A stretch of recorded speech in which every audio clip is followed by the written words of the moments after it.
Patrick Starr has had a roller coaster ride of a year. He had the big controversy over his setting spray where it left a white film on people's faces. We talked about it, like a month ago? But now the tides have turned for Mr. Patrick Starr. He has received one of the best promotions that I have ever seen in the beauty space, and it is paying off very, very well for him. I have that full story for you in just a minute. We also have a wild story coming over from TikTok. So there was this woman who worked at Sephora who said she was fired for creating a TikTok and then took some very vicious revenge on the brand. Oh my gosh, but there is way more to the story than I think that she's telling. I'm going to give you my take. I would love to hear your thoughts on it. And we are also going to talk about the FDA, the US FDA, who pretty much does the bare minimum when it comes to protecting us with cosmetic regulations. Well, they are trying to change that. Since the early 70s, they have done nothing to update the regulations. They're updating them this year. I have all the details, breaking it down. What does it mean for brands? What does it mean for you? So hang tight. I've got all of that and so much more, jumping into it right now. Hello, my friend. Welcome back to What's Up in Makeup, where we talk about everything that is happening in the beauty space all in one place. We are going to start off with this Patrick Starr story because, we know that when you get any kind of celebrity endorsement, it's going to be good for you if that celebrity is well liked. And there are very few celebrities that are as well liked as Beyonce. Beyonce is currently on tour. She is crushing it. Her and Taylor Swift are like just cleaning up all of the 2-day tours everywhere. Absolutely nuts. So recently, Beyonce was actually about 40 minutes from where I live in Washington, D.C. And it was pouring its face off that day. I remember that storm very clearly. It was only like a week ago, and it was a really bad storm. So the arena that she was performing in had told everybody, if you're outside, go back to your cars. If you're inside, shelter in place. She delayed her performance by almost 2 hours and then finally went on stage. So how does this relate to Patrick Starr? I'm getting to it. Beyonce goes on stage and it is still raining. Like, it's not raining its face off anymore, but it's still significantly raining.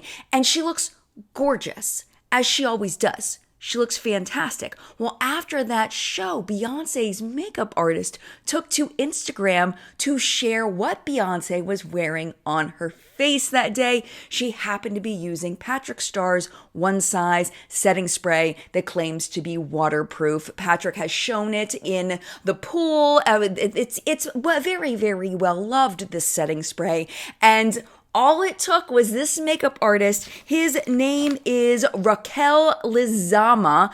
He posted about it on Instagram. He didn't even post just about the setting spray. It's a picture of Beyonce, and then it said something like, thank you. I'll put it up on the screen for you. I don't have it memorized. It says something like, thank you to Patrick Starr and One Size. Your setting spray really came through. So of course Patrick sees this and he flips the F out. He's so excited. He goes over to his TikTok. He makes a TikTok about it. You know what? I'm just going to let Patrick show you all of the things and how excited he was. Beyonce is wearing Until Dawn setting spray. So her makeup artist, Raquel, who I've known for years, is her makeup artist on tour. And last night in the concert, it rained. And he texted me today at 2:14 p.m., One Size spray come through. And I was like, what? Let me show you the video. Do you see? It is legit raining at her concert.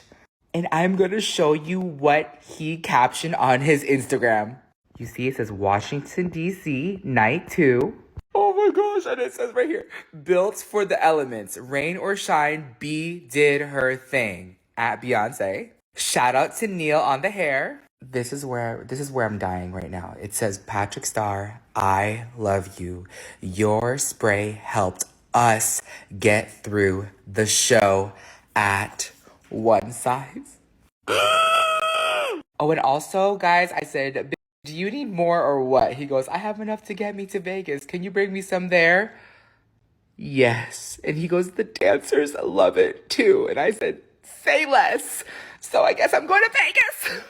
But one thing that I noticed when I was capturing screenshots for this piece in What's Up in Makeup is that Raquel has actually removed the link where he had shouted out Patrick and One Size. It's actually not there anymore. The comments are still there from Patrick and from Raquel, but there's no link anymore. And what I imagine happened is that this was obviously seen as an endorsement by Beyonce's team. And, you know, they got to be really careful about what they endorse, who they endorse. Beyonce, I'm sure, gets paid a lot for these endorsements, and this was essentially it looks like a free endorsement. I mean, we don't really know what's happening behind the scenes, but it looks like it was a free endorsement, which I would imagine Beyonce doesn't really do because she's freaking Beyonce. But yeah, so that was taken down, but it's already been done. It's been done. One Size's Until Dawn setting spray is sold out freaking everywhere now. It's sold out on Sephora and the regular and the mini size. It's sold out at Patrick's website. I mean, it's just amazing because, like I mentioned in the intro, the last time we talked about this setting spray, it was a hot mess because some of them were faulty and they were leaving this white spray on people's faces.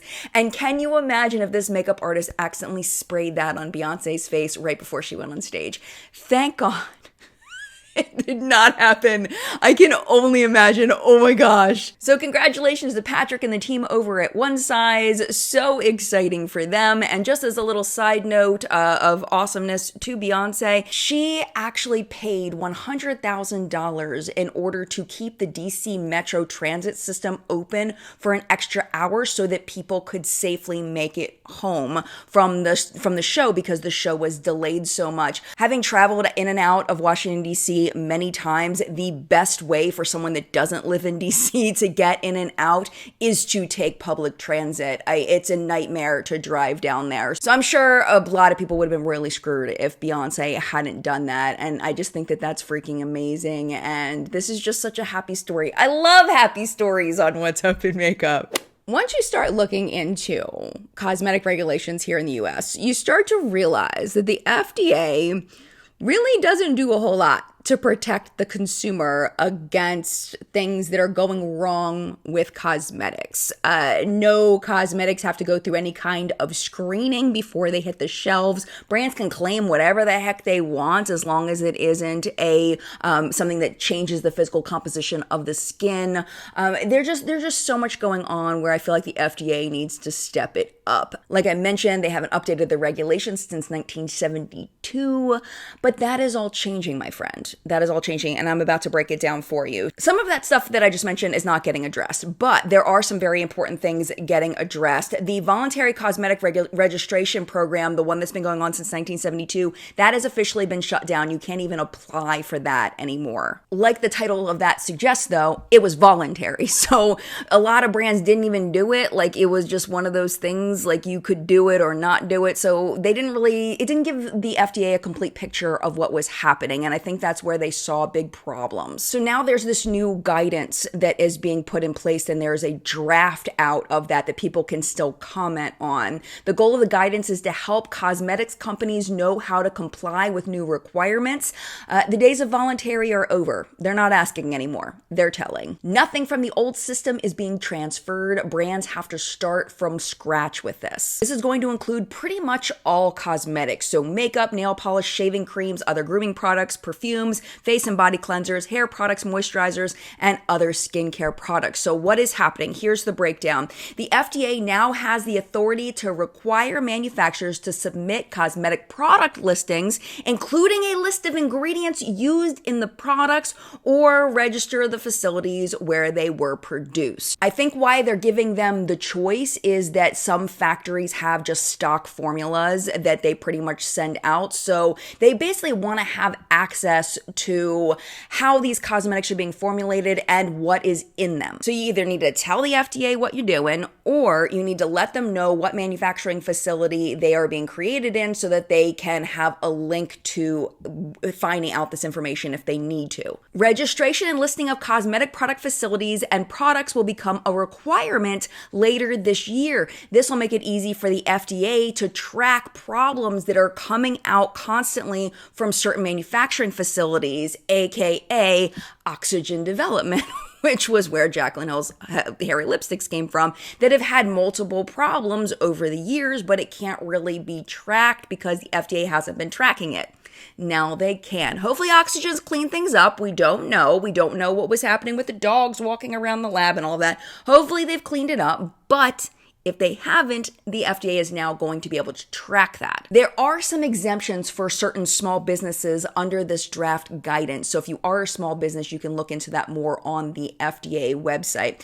So brands do need to submit the info about their product facilities and their products by December 29th of this year. If anything changes, if they add any new products, if they update their ingredient list, they have to do that within 60 days. Their registration needs to be renewed every 2 years. So they are really trying to track this stuff, which is wonderful. Oh, I made a mistake. So if they're just changing an existing product's ingredient list, they just have to update that at least once a year. The director of the FDA's Office of Cosmetics and Colors, her name is Linda Katz, she stated that the goal of the new guidance is to identify facilities that have a track record of safety problems, helping with recalls of products, administering product testing and surveillance programs, as well as planning inspections and identifying products marketed in violation of the law. So if the draft goes through, it should take effect in October. And what really struck me about this is that this is just happening now in 2023. Like, why?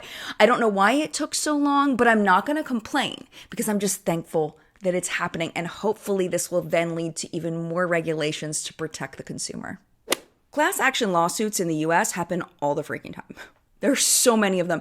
Happens all the time. Sometimes they go through to court. A lot of times they're dismissed. But sometimes when a class action gets filed, it can significantly damage a brand. And that is what has happened with Olaplex. If you are not familiar with Olaplex, they are hair repair products that have been used by salons, talked about by salons for many, many years. A lot of people that dye their hair repeatedly end up with severe hair damage. I had one person tell me that their hair almost feels like cotton candy because it is just so damaged. And products like Olaplex are marketed to help with that damage. And you can correct me if I'm wrong, I may be wrong with this. It has something to do with the hair bonds. I don't know. I'm not a hair person. I don't get any of it. But like when my son's hair, he was dyeing his hair a lot, lots of like the blues and the purples and the yellows and the greens and all of that. So I started using Olaplex on his hair and it really made a huge positive difference for him. But anyway, so back in February, this class action lawsuit was filed and we did a whole segment on What's Up in Makeup about it. I'm going to link that down below if you want to know that whole story, but I'm just going to give you a quick summary. So it was a $75,000 lawsuit for allegedly not being safe for people with dry or damaged hair, which is who it was marketed to, and that the advertising that they are scientifically proven free from harsh chemicals and safe for all hair were false. And they claimed that the entire range from Olaplex numbers 0 through 9 were a problem. But they went even further than that. They accused Olaplex of all kinds of stuff. So things like creating unreasonably dangerous products, using irritating ingredients that could cause hair loss, as well as for attempting to conceal customer complaints. As a result of this, their CEO, her name is Jui Wong, she put up a video on their Instagram defending the company. I'm going to go ahead and play a short clip of it for you right now. You may have recently heard that Olaplex products cause hair loss. This is a painful and emotional topic. However, for our products, this is not true. Olaplex products do not cause hair loss or hair breakage. Our patented products are designed to relink broken disulfide hair bonds, not cause hair damage. We have released the test results from independent third-party laboratories so that you can see this for yourself. Let's discuss this test.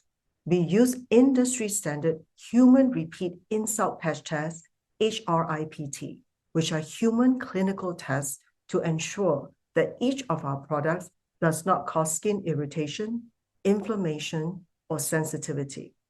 If a product passes an HRIPT test, that means it was not shown to cause sensitivity or inflammation to the skin, including the hair follicle, which is the primary cause of hair loss. So I have an update for you. The judge in this class action lawsuit dismissed over 100 claims against Olaplex. He just didn't dismiss one of them. I'll talk to you about that one in a minute. So according to the judge, the claims were, quote, essentially too different to be handled as a class action lawsuit, finding that they do not arise from the same transaction or occurrence. He said that though the plaintiffs alleged that Olaplex was causing these problems, they all used different products for different lengths of time. They all had different complaints about the different products. It wasn't like, Olaplex number 6, they used it for at least 6 months and this was the problem with it. It was just everybody was all over the place as far as what they were claiming the problem was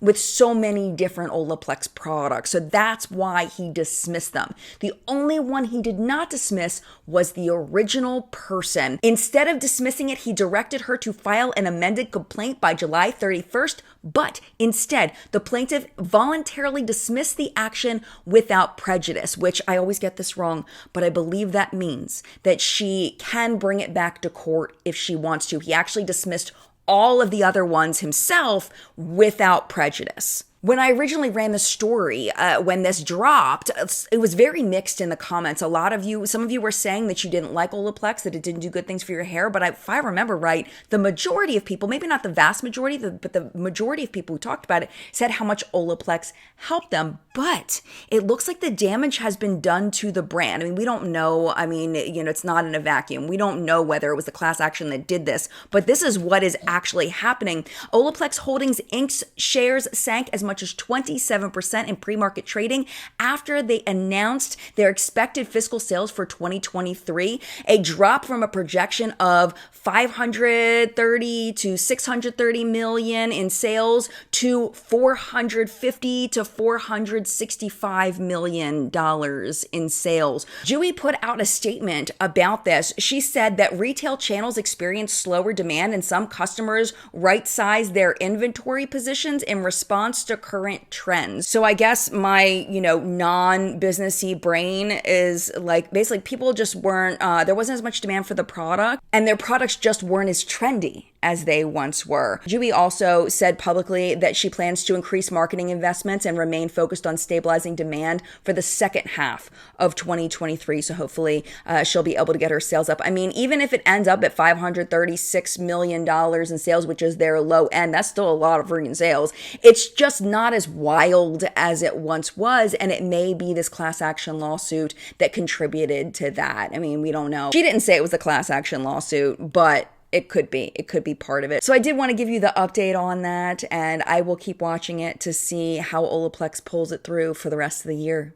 Social media was not around when I was waiting tables at Outback Steakhouse, which was my college job. I stopped doing that when I started teaching. And if it was around, I guarantee there would have been some inappropriate things on my social media. It was a time.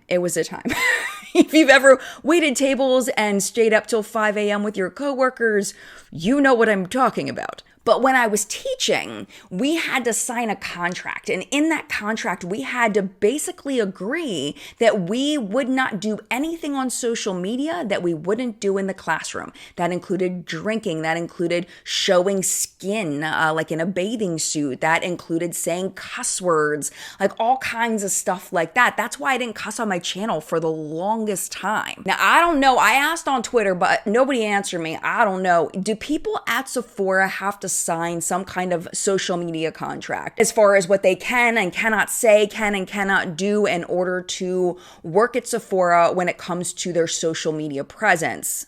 I have no idea. The reason why I'm wondering is because there is a TikToker who said she was fired for making an anti-theft video. Anti-theft. You heard that right. An anti-theft video that she made. She says she was fired because of it. Here it is. Don't do it. Don't do it. The person who runs this account goes by the name Brat Central, and it seems like, she didn't say this, but it seems like she was not happy about being fired for that video, so she created, about 2 months after the original video, this video. Don't do it. Okay, so this video got me fired from Sephora, so I'm going to be telling you a couple different ways on how you can attempt to steal from Sephora without getting caught as a former Sephora employee. Now, before I get into it, I just want to say I don't recommend that you steal from there. I don't recommend that you steal at all, but some people are asking, and you know what? I don't work there anymore, so I'll give you the details. The original video is sitting at about a little under 1 million views. The one I just showed you is at over 5 million views. Now, of course, I didn't show you the whole thing because I don't condone stealing in any way. And she does give tips for how to steal from Sephora. Now, again, I couldn't find any public-facing Sephora code of conduct, but what one commenter said is what I think might have been the reason why she was fired. Anya K says you're not allowed to post in-store unless you have higher ups permission, and it looks like she's in some kind of back break room.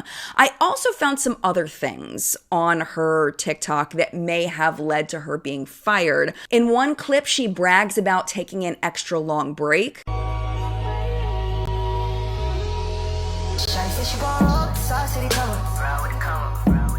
In other videos, she's suggestively singing, including one that she sings the N-word. Try to play me like a and it won't work. There's another video of her going onto the floor and using testers on her face before she leaves work, including a mascara.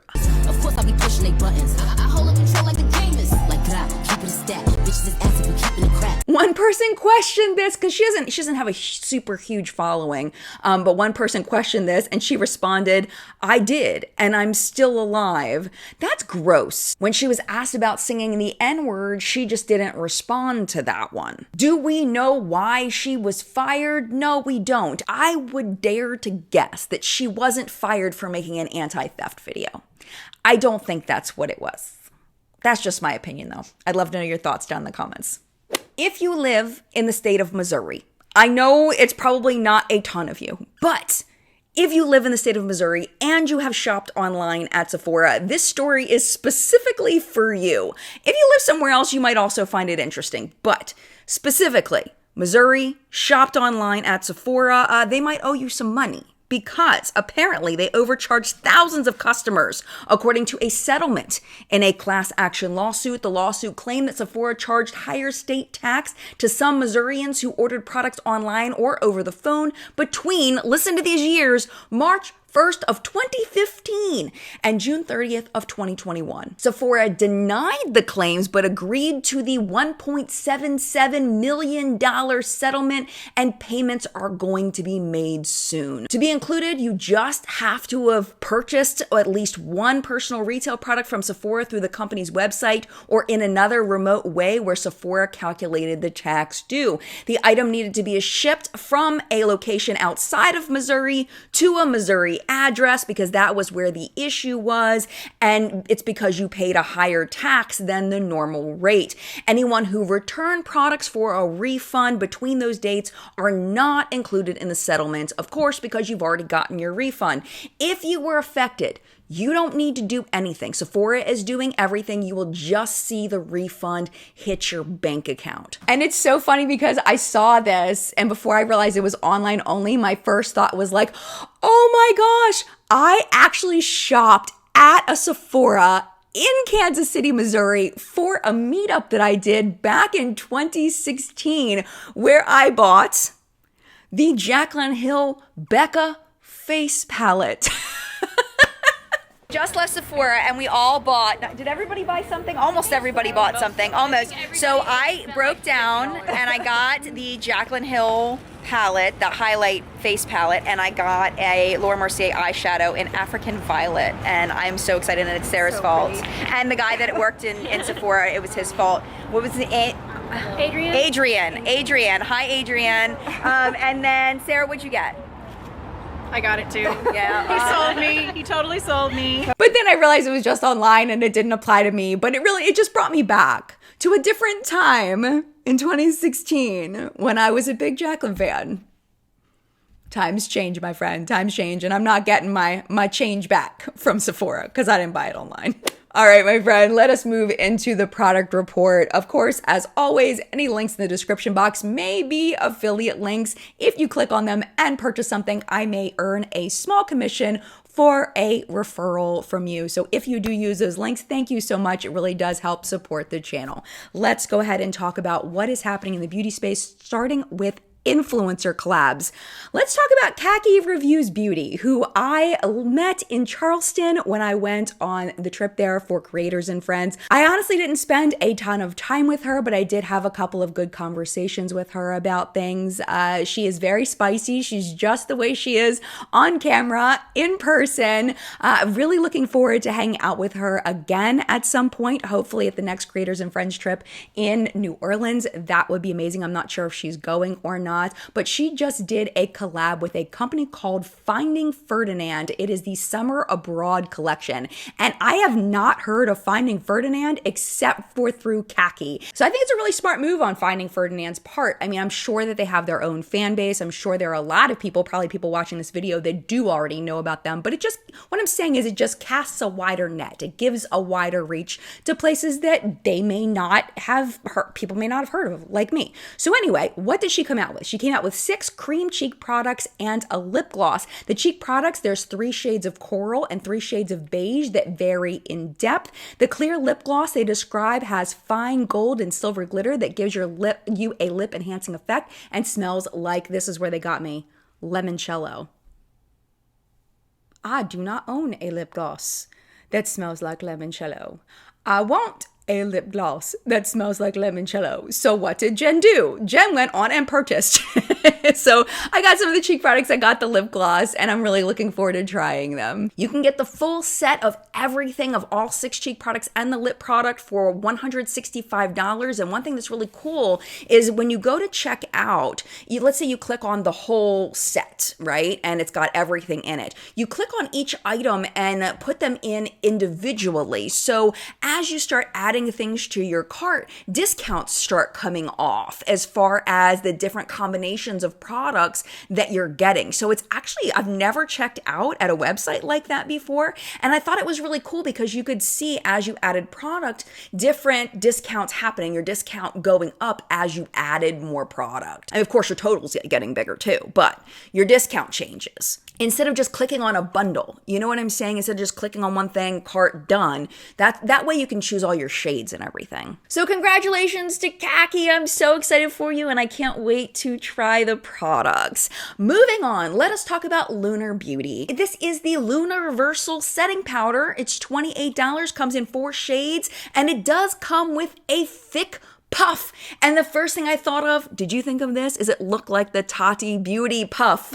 That was the first thing I thought of. It's like nice and thick and squishy, which I think is really great to include that, because most puffs that come with that stuff, it's not as poofy. I mean, some of the more high-end ones have like the round ones, but I don't know. I just like the little triangle shape and how poofy it is. I think it's smart. I also really like the packaging. The custom packaging is beautiful with that little LB and the dots and everything. And man, he does great with his packaging. We all know this, that he's very good at designing packaging. It's wonderful. It's gorgeous. And then we have another influencer collab. Well, Lunar Beauty is Manny's brand, so it's not really a collab. But we have another collab, Rose and Ben and Mob Beauty. This is the Trust the Process palette. It drops on August 16th. There's 4 cream clay shadows and 4 matching powder shadows, along with 2 suspended sparkle balms. And thank you, Rose, for sending it over.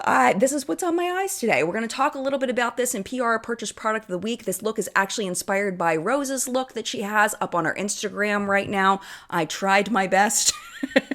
But we'll talk about it. We'll talk about it in a minute. Celebrity brand, we have Harry Styles Pleasing. This is the Big Lip Pepper Lip Balm. They say it's a moisturizing lip treatment, but it also has cayenne pepper, which is an irritant, so make that make sense. I don't know. It moisturizes while it irritates. Okay, let's just go with it. You know, I mean, I'm sure it'll be fine. I'm sure it'll be fine. And we have makeup labbing with Monsters University with a back to school theme. Prices range from $8 to $25 for each individual product. Of course, there's bundles available. There's 4 8-pan palettes based on different characters that are set up almost like trading cards. They're super cute. There's also a lip gloss, a lip oil, and 2 lipsticks. There's a cream blush that's sold out, at least as of the time I'm filming. There's a highlighter. Oh, the highlighter's sold out too. I wrote that down. And then there's also a gripping face primer. And then get this, this is a 54 shade fraternity and sorority palette. It's $25 for 54 shades. That's probably a hint that it's probably not the best quality, but it's fun nonetheless. It's fun. Finally, they have a very, very cute Sully makeup bag and a scare can brush set. The brush set is sold out. The Sully makeup bag, last time I looked, was still in stock. Another thing I noticed on their Instagram is they have one that is coming. They have a Grease collection coming. Did you grow up watching Grease, or were you a Grease 2 fan? Because if you're a Grease 2 fan, we may not be able to be friends. I'm just kidding. Of course we can be friends, but Grease was my love when I was a child. I didn't understand half the things that were going on. I mean, Grease Lightning, I thought it was just about, lightning and driving, and it's not. You know that ain't a shit where they get licensed in Grease Lightning. So there is a Grease collection coming soon. I will let you know when that pops out. From Sigma this week, we have new eyeshadow quads. There's 6 of them. They're $19 each. They're launching on August 15th. We have blueberry, tiramisu, bonbon, peach pie, caramel apple, and creme brulee. I am on Sigma PR, so of course they sent it over to me. Look at this cute little box, patisserie. Isn't that adorable? Oh my gosh, it's so cute. And then inside there is the card, and it shows all the palettes, and then here are all of the palettes. One thing that Sigma always crushes is their ad campaigns and their photography and everything. This is just so freaking adorable. Totally adorable. I have not used any of these yet because I wanted to use the Rose and Ben stuff, but I will use a select few of these and I will let you know. Just announced yesterday from Kaleidos, the Alma Vita collection features 2 quad palettes, 4 blushes, and 7 lip glazes. It's going to be available on August 17th. Love this packaging. Kaleidos always crushes the packaging. It's beautiful, like the texture of it. It's just very squishy and soft, and it just feels good, like the velvety packaging. Oh, absolutely beautiful, so pretty. And then finally, ColourPop came out with a very small collection called the Rock On collection. It is Sedona-inspired 9-pan palette with 2 Super Shocks. Being on ColourPop PR, I do have those as well. I will not be using this because it is way too red for me. These colors are not my favorites. So this video is now turned into a giveaway. You never know when that is going to happen. If you would like these, I would like to give them to somebody. My giveaways are a little bit different because I found that the best way to keep your information safe and for me to be able to contact you easily is for you to email genlovegiveaway@gmail.com. That email address is just used for giveaway purposes. It is not an email list. I will not email you back unless you win. I am not collecting the emails for any purposes. I will not share them with anyone. It's literally just a way for you to enter and for me to be able to get back to you. So all of the details will be down below on the giveaway. And of course, I'm not just going to send you this. I'm sure we will work out some other things for me to send you. It just is going to depend on what you like, what you need. I'll tell you what I got. You can tell me whether you want it or not. We'll work out a nice box for you if you win. So details again down in the description box. Don't leave a comment to enter. It won't go through. Just shoot an email over there. I'll pick a winner in a few days. Moving over to Sephora, we have the Fenty Beauty Ease. Is it Ease or Easy? You have to tell me because I don't know. It reads like ease, but with the way that Fenty spells stuff, sometimes it's just they make it more fun, so it may be easy. Anyway, this is their smooth tint stick. It is $35. Biggest claims on this are that it's crease-proof, blurring, long-lasting, transfer-resistant, hydrating, and resist oxidation, and that it's easy to use. There are 25 shades. Of course, great gradient there. It's Fenty Beauty. It's going to be a great gradient. And then the packaging is recyclable. I did notice that silica is prominent in the ingredient list. If you have oily skin, that's going to be really good for you. Silica typically helps a product to be oil absorbing. They are very oily skin friendly usually. It looks like a very basic but a nice formula. Now let us talk about YSL's Lash Clash Extreme Volume Mascara. YSL is trying to make blue mascara happen again. I've seen blue mascara from so many companies trying to make people be interested in it. There are a select few people that love colored mascaras. They never seem to catch on. And maybe because it's not the luxury market that usually tries it. Usually it's companies like Maybelline or NYX. But YSL is going with it. Electric blue, brand new shades. I know blue mascara looks super weird on me. Do you like colored mascaras? I would love to know in the comments because they're just not my jam. Next up, we have from Topicals, the Sealed Active Scar Filling Primer for acne-prone skin. And I almost didn't talk about this, but then I looked at the ingredients because it's a primer, but it's a skincare company that just made a primer. It's not a color cosmetic product. But I looked at the ingredients. It actually looks really nice. This is what they say. This corrective active primer improves the appearance of indented scars primarily due to acne. It visibly fills in and smooths skin surface, leaving a soft matte finish. With regular use, the active ingredients in a medical grade delivery system encourage skin's recovery and refine texture. I love that the ingredient list on this isn't super long. Sometimes with these skincare and makeup products, the ingredient list is so long. And if you have sensitive skin, if you have acne prone skin, you probably don't want a super huge long ingredient list because if you have a reaction to something, you're never going to know what the heck it is because there's so many things. It's so many things. So active ingredients in here look wonderful. There's retinol, there's papain, which is like a lot of times it's used as a very gentle, natural chemical exfoliator. There's also onion bulb extract, which I did not know anything about. I had to Google it. It's really good for scars. It's used in a lot of scar reducing products, like the appearance of scars. There's also salicylic acid in here, which is a chemical exfoliator. It's a BHA that clears out the pore lining. Fantastic for oily and acne prone skin. And then there's glycerin and water for hydration. I mean, if you have acne prone skin and this is in your range, it's $34. It's pretty pricey, but it looks legit. This is definitely something to look into if this is your skin type. Next up, we have the Dr. Dennis Gross Derm Infusions Plump and Repair Lip Treatment. They say it's hydrating with a little bit of tingle. They say it's glossy and it brings out the natural color of your lips. It is $45. Oh my gosh, that's expensive. Oh my gosh. Give by Gwen Stefani released the Spark and Fire Clean Plumping Lip Balm, 3 shades. Those are $22 each. And then coming soon, lots of products. We have the Cali Ray Social Super Bloom Lip and Cheek Tint Soft Stain Blush. Very cute packaging. It is dropping on their site on August 15th. Also on August 15th, we have the Milk Makeup Odyssey Hydrating Non-Sticky Lip Oil Gloss. Doe Foot looks really interesting on this one. It's kind of more angled. It's a little shorter. That's really the only thing that makes this stand out to me. Coming on September 7th, House Labs Triclone Skin Tech Hydrating Concealer with fermented arnica. The packaging is just slightly different enough to stand out to me as far as the look of it, but I mean, everybody seems to be releasing these kinds of concealers right now, so nothing else really is standing out for me. The shade range does look really good though. I will give her that. Tower 28, Swipe All Over Hydrating Serum Concealer. See, it's the same stuff. Other than the purple cap, it's the same stuff. Drops on August 18th for Rouge members and August 19th for everyone else. Then NARS is coming out with the Power Matte High Intensity Long Lasting Lip Pencil at Sephora. It's a crayon style lip pencil from NARS.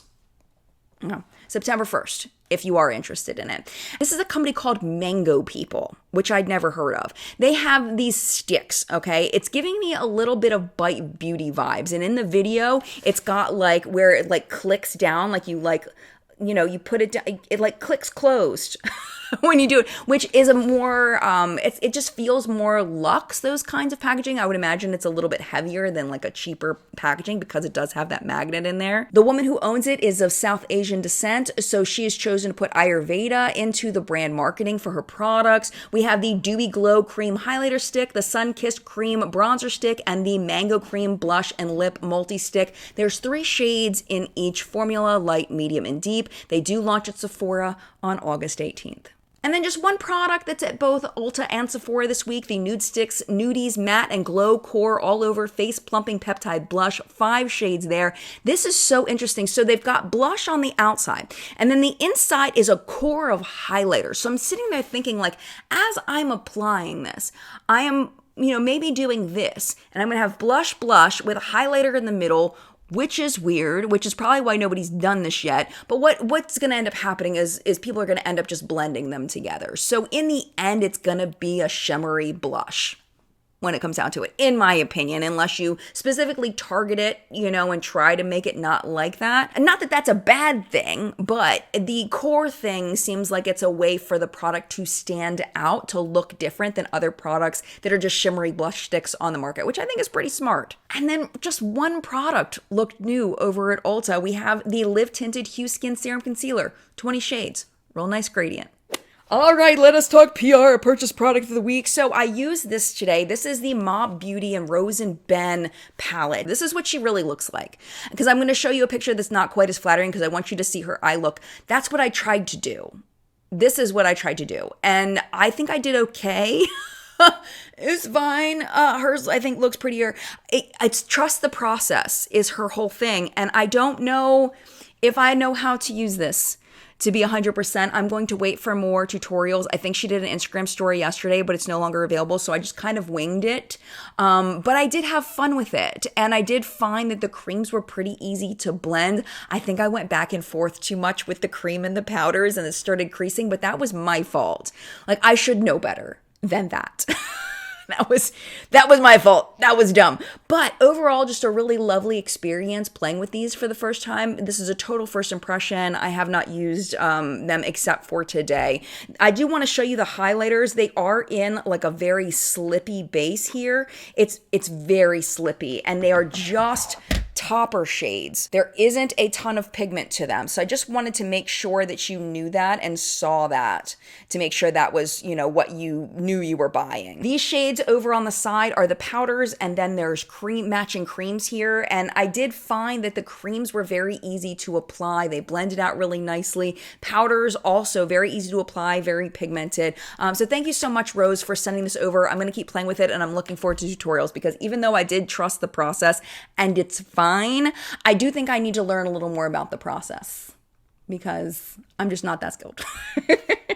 I also wanted to mention on my cheeks today, also said NPR, the Full Fantasy Blush Palette by Lunar Beauty and Laura Lee. I have on this peachy coral shade, and then also the Sandbar shade, which is more of a bronzer. And then on my lips today, this was also PR, and this is the first time I've used this. I got this in Charleston on that Creators and Friends trip. This is the first time I've used it. This is by Unearthly Cosmetics, and this is the shade Kaylana, maybe? Kaylana? I'm not sure. Something like that. And it went on very, very nicely. This is, again, first impression. But one thing that's really fun about this is it's got like a little like playtime, little glittery guy at the top, that's just fun. It's just fun. I'll show you the doe foot just so you can see. It's got a really nice little paddle doe foot there. It's a very thick formula, and it does dry down. It was a little bit on the uncomfortable side for me because I don't like super dry liquid lipsticks. So I did top it with this ColourPop lip oil just to like make it a little bit more comfortable for me. And I think it's a really pretty color. So yeah, thank you to everybody for sending this stuff over so I could try it out. That's how I got my look today. Finally, just a few sales to mention to you. We have the Kackie Summer Sale, 20% off using code SUMMER23. It does end today. And then Macy's is having their 10 days of glam. It is similar to Ulta's 21 days of beauty, where you get like the 50% off select deals every single day. It is going on from now until August 20th. Well-known favorites are on sale, like the ABH Modern Renaissance, the YSL Silks Booster XL Lash Primer, Smashbox Face Primers, and Dermablend Setting Powder. And that, my friend, was what's up in makeup this week. Thank you so much for watching, and of course, thank you as always to the What's Up in Makeup Facebook hunters. Their names are scrolling below me. Thank you so much for all of your submissions this week. I appreciate you being my safety net to make sure I don't miss anything. You are awesome. And to my friend over on Instagram that sent me over that Sephora story about the refunds, I appreciate you. Thank you so much. Our chat today will be at 10 a.m. Eastern Time. We're going to be hanging out talking about makeup. I don't know if it's going to be quite as eventful as last week, because that was a chat, my friends. that was a chat, but we are still going to have fun nonetheless talking about what's happening in the community. So if you'd like to join us, 10 a.m. Eastern time, if you miss it because you're out doing stuff, no problem at all. Very easy to find on the replay. All you need to do is go over to my channel page, click on my videos, and click on the live tab. That's where they're housed. But there's two easier ways to find it if you are subscribed. If you're not subscribed, you can subscribe now so that you can easily find it in your subscription feed. If you would like to find it a different way, there is also a What's Up in Makeup live chat podcast that is linked down below. You can click on that, and that has all of the live chats that we've done so far this year. Thank you again so much for watching What's Up in Makeup. I hope you enjoyed it this week as much as I enjoyed making it for you. If you would like to hang out just a little bit longer, YouTube should be recommending a couple videos for you right over here to watch, including last week's episode of What's Up in Makeup. It was a banger. It is going to be right there. YouTube's going to pick the top one for you based on your viewing history. But if you do need to go, totally get it. Thank you for hanging out as long as you did, and mad love to you. I will see you in a video very, very soon. Bye!